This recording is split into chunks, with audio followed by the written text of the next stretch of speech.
Now let's throw in polyatomic ions, but still use the ion crossover method. So in this first one, we've got sodium and nitrate. Okay, this is not nitrogen as a regular ion, like we would call nitride. Nitrate is its own thing. It's a polyatomic ion. Okay, to kind of help them stick out, I've used a different color and kind of underlined them. Okay, a lot of times in my assignments, to get them to kind of be recognizable, I will bold them or underline them so they are a little bit easier to recognize as, ooh, this is a polyatomic ion.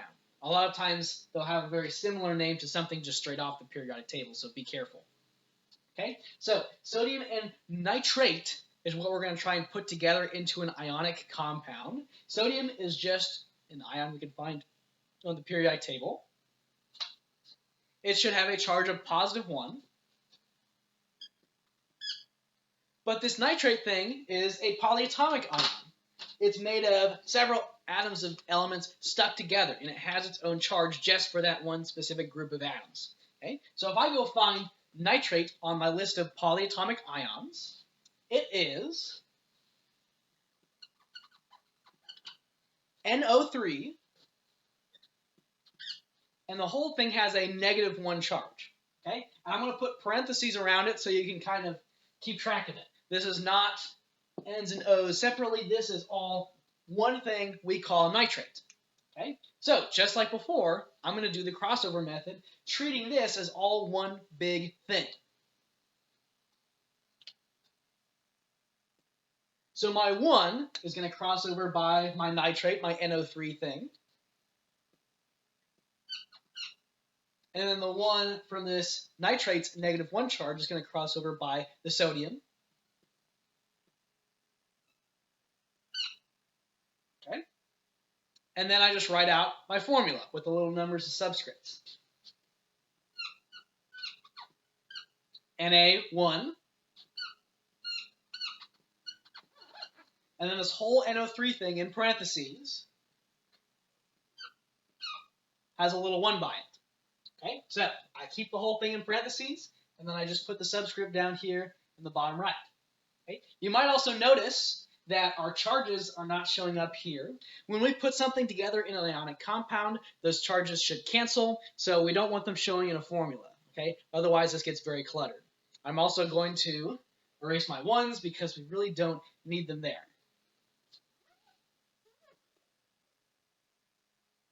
So my formula for this compound made of sodium and the polyatomic ion nitrate is Na, and then in parentheses, NO3.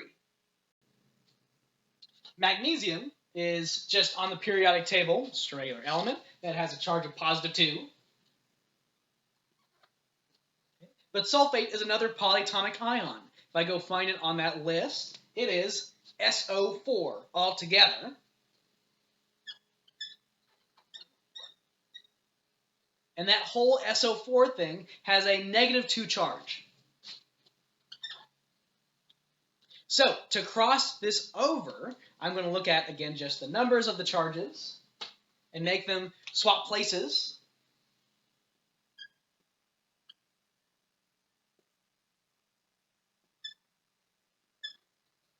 So the 2 is going to go down by the Mg, and the 2 is going to go down by the SO4. And then it wound up being 2 in both places. Okay, so our formula might look something like this.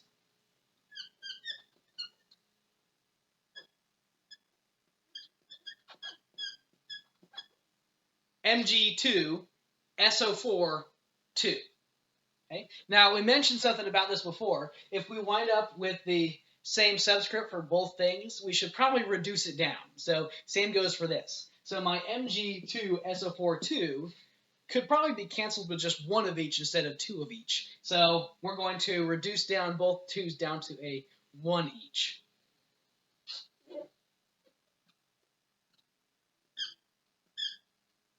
And we don't need to show 1s for subscripts. So I'm going to get rid of those too.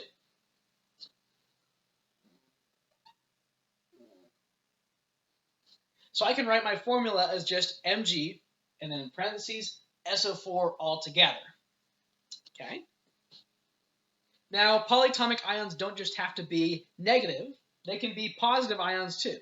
And remember, we like to put positive ions first. So in this next example, our polyatomic ion is ammonium, right? We can go find ammonium on our list. Again, not on the periodic table. We find ammonium on our polyatomic ion list.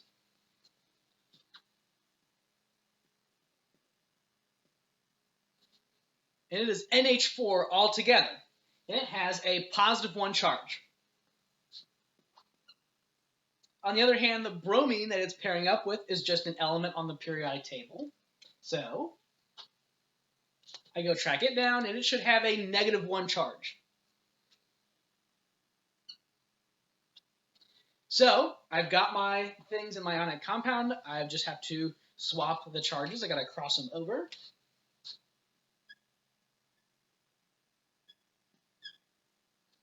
So the one of my +1 moves over, the one of my -1 moves over, and I should get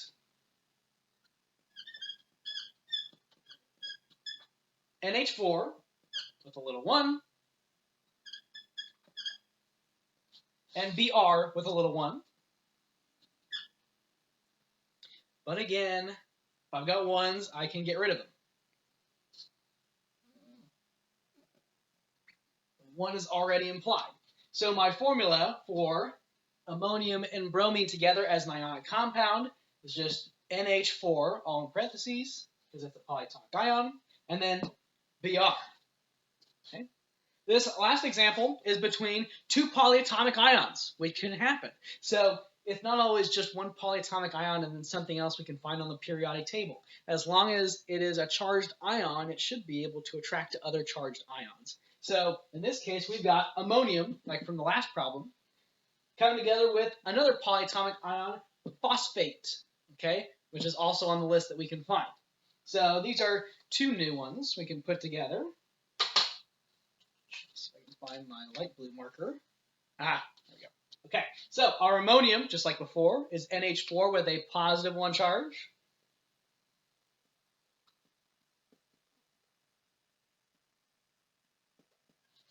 And our phosphate is PO4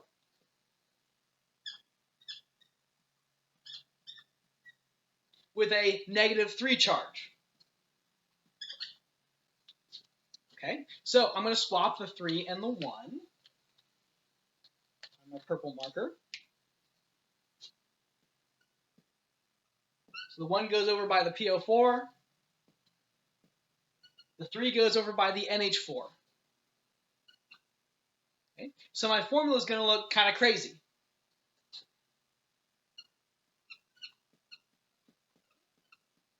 My NH4 is going to be there 3 times. So I want to put a little 3 down there in the subscript. And then my PO4, my phosphate, is going to be there once. Which again, I can erase the 1 to just make, the implied 1 there. So my formula is going to be NH4 with a little 3, and then PO4, all in parentheses. All right? So if you can just find the charges of your regular elements or your polyatomic ions, we just have to switch them over, and you can get the formula pretty easily. Okay, the last thing we need to do, aside from figuring out the ionic compound's formula, is figuring out what to call it, what the name of that compound is. All right? And thankfully, even though the formulas of ionic compounds with polyatomic ions are trickier, when we have a name of a polyatomic ion, it's actually easier. Okay? Because we never change the name of a polyatomic ion. Okay? Typically, with an ionic compound, we take the positive thing, we keep that in the name the same, whether it's an element or a polyatomic ion. But the anion has the N chopped off and replaced with IDE. So like nitrogen becomes nitride, or oxygen becomes oxide. Okay? But no matter whether a polyatomic ion is the cation, the positive part, or an anion, the negative part, those names never, ever, ever change. It's always just the same. Okay? So whenever we have a polyatomic ion inside an ionic compound, we're just going to leave the name as is, as we would find it on the list. Okay? So if we've got something with nitrate, the name is going to stay nitrate. Or sulfate is going to say sulfate. Okay? Otherwise, if we chopped the end off and replaced it with IDE, it would sound like exactly something off the periodic table. Like nitrate would become nitride, which is just the same as the nitride we would have from regular nitrogen, and they aren't the same thing. So we keep these names the way they are.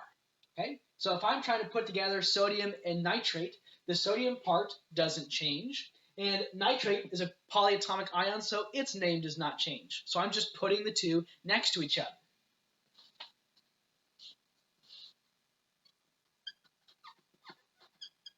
Sodium stays sodium.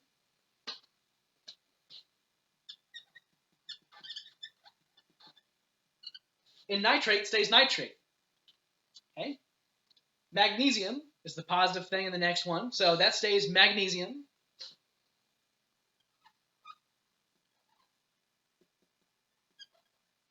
Okay? Sulfate is a polyatomic ion, so its name stays sulfate.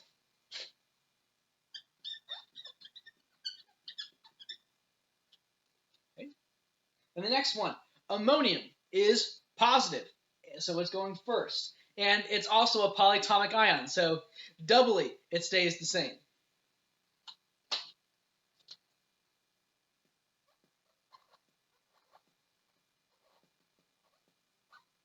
So ammonium stays ammonium.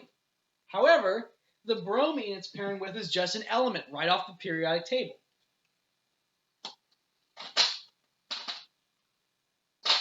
So this one we do need to change the ending. Okay? So I chop the INE off of bromine and make it bromide, bromide.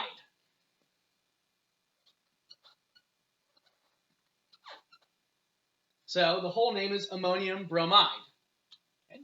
And last one, we've got two polyatomic ions. So both the positive and the negative part of this ionic compound are going to be polyatomic ions. The names stay just the same.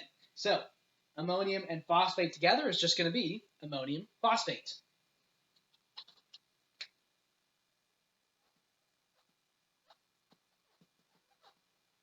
Ammonium stays the same.